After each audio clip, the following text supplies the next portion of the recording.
Hola mi compadres, Brian the Boat here, and today I have someone with me today, and his name is Cezar. Say hello, Cezar. What up? He is my leader in Church of the Highlands, and what he does is lead the production section of our lovely church, and I'll let him explain everything else. No, so. not me, Brian. I suck at explaining things. Oh, come on! They want to know! What do you do? Well, I already told them, but from his experience, how did you get up here in the first place? What if Isaac watches this video? I don't think he watches this video. Alright. Just watch it. Well, I just started from the bottom, but now I'm here, so... That is the most fakest story I've ever heard. Now tell me your real story. Alright. Does I look in the camera? Yes! They want to see you. Now say it. Come on. Like where I started from? Yes. Like, you got like 10 minutes, so... So like when I was born? No, I mean like, where did you start from Highlands? Like since I started coming to church? Yes. You want to speak a little louder, though. Well... I think it's been 4 years I've been coming to church. And, my mom was invited by her friend. And, they used to work together and everything. So, she just decided to come. And back then we were still Catholic, and she came. It took us like about 2 weeks for us to start coming. Before, I don't know. It took my dad like a month probably to start coming more, because our family was all Catholic, and when we first started coming here, basically our whole family just ignored us because we turned Christian, and they said that it was bad being a Christian and like Catholic was the real thing. But I just started falling in love with all my friends, like Brian and a bunch of other people. But I started to get more into church, serving. Then I started Highland Kids. Started off, I was really shy. I didn't know what to do, so... Kind of like your brother. He's Yeah. still kind of shy, though, but he's opening up. That's good. But yeah, I just really focused and paid attention to whatever Isaac told me. I would get here early and always be like one of the last ones to leave. And yeah, that's... Until he left me in charge, and that's how I got here. Mm-hmm. And now I'm learning, from him, so that when he leaves someday, I will take his place and maybe teach someone else. I'm thinking about maybe Johan taking my place if I ever leave, or do something else in this church. But I'm gonna train him because I feel like he might be ready, or his brother Abram. I don't know, but it's all in the cards, and we'll see what God has to say about it.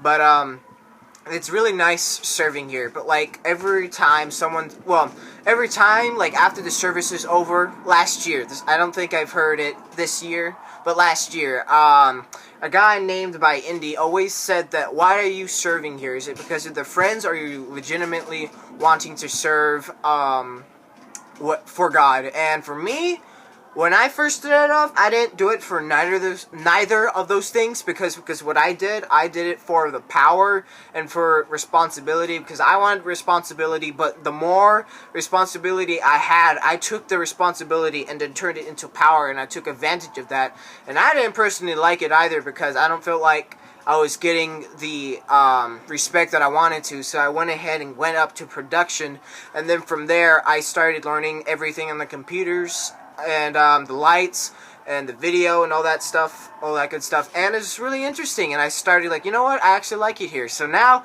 I like computers, but for the little kiddies out there, I don't want to be acquainted for them, because they're very annoying, and you know me, I'll just like rage, and just hang them all on the wall and everywhere, just like, it's crazy. I don't know why, but I really don't like kids as much. Little kids. I prefer youth, like 12, 13, 14, 15. But when it comes to little kids, I really can't. I thought I was like, I might have a kid one of these days and I'm going to enjoy it. But no, because I have Victoria. my little sister, 3 years, and she is annoying, and every day we have to douse her with holy water every 5 to 6 hours, or else she'll turn into a little demon that we all love to call her Victoria, because, you know, when you don't give that demon holy water, it's gonna go crazy, it's gonna go bad, and it's gonna be insane. But before we go, I want to ask a little bit more questions about Cezar. Now, Cezar, did you originally start in production, or did you start somewhere else in the chain? Well, I originally started in production, but there was this kid named Michael.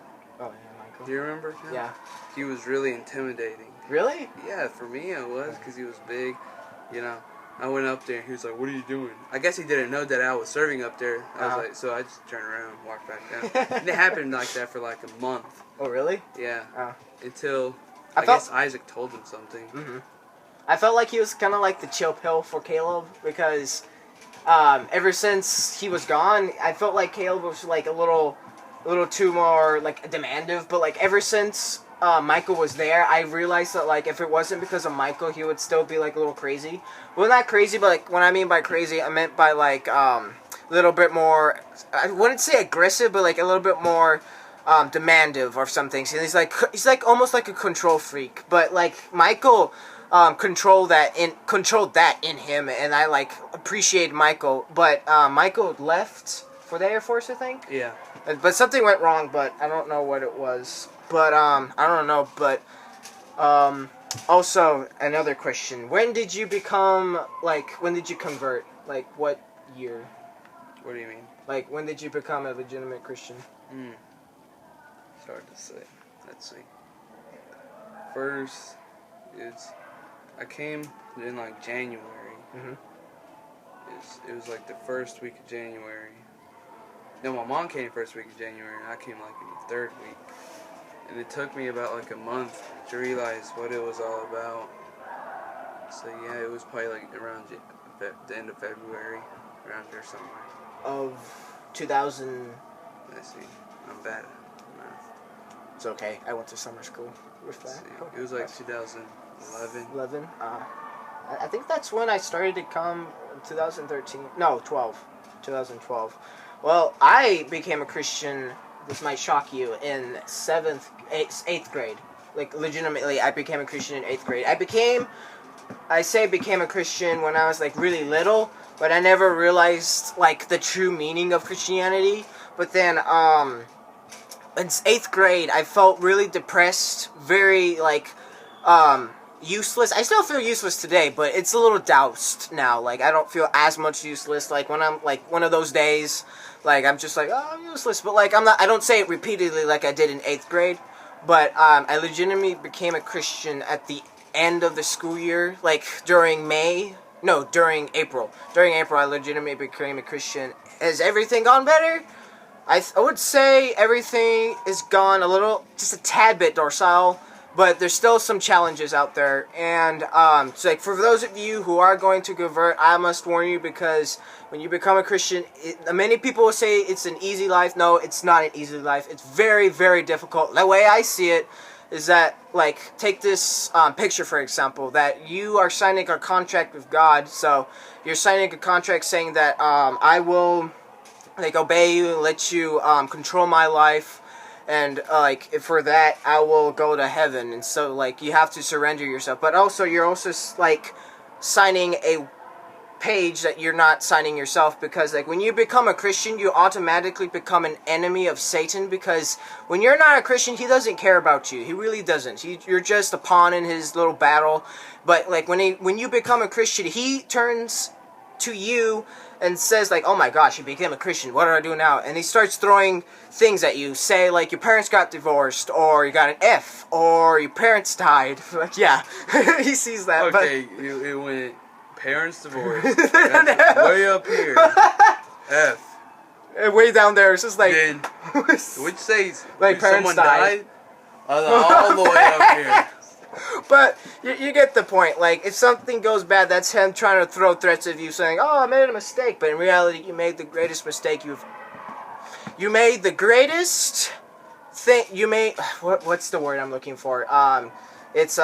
You made the greatest accomplishment. There you go. Not greatest mistake. You made it the greatest accomplishment in your life because now you're saved. But it doesn't mean that you can just slap around and just be like, oh, I'm not going to do anything. No, you have to work hard at being a Christian, and you got to show other people, they're like, hey, this is this and that and this. Like, and I know a lot of people are going to criticize you, like, oh, you're such a big hypocrite, like, Christians are bad and stuff. But I guarantee you, if you show people love and hate their sins, like, this is like a saying, like, hate the sin, not the person. So give the person as much love as possible, but, like, don't, like, you know, like, douse them, be like, oh, you're so unholy, I spray holy water at you. Because, like, if you call them a fool, they will automatically shut you off and just go the other way. But, like, tell them that you love them, tell them they actually care about their life. They don't care about your life, but when you show them that you care about their life, they're going to start to care.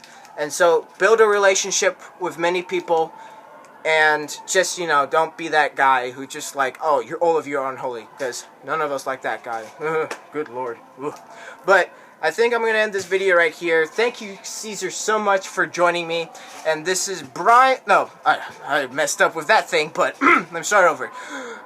If you like this video, give it a like to support the Red Guard. And this is Brian the Bold signing out. Are we going to do the click the annotation? Oh, no, we don't do that because I'm not that professional, but we are going to say stay bold together. Stay bold out there together. Okay, ready? 1, 2, 3. Stay bold out. Stay bold out there. No, we're going to start over. 1, 2, 3. Stay bold out there. Together. I don't know. All right. All right, ready? Stay bold out there. All right. All right, ready? 1, 2, 3. Stay bold out there. Ciao.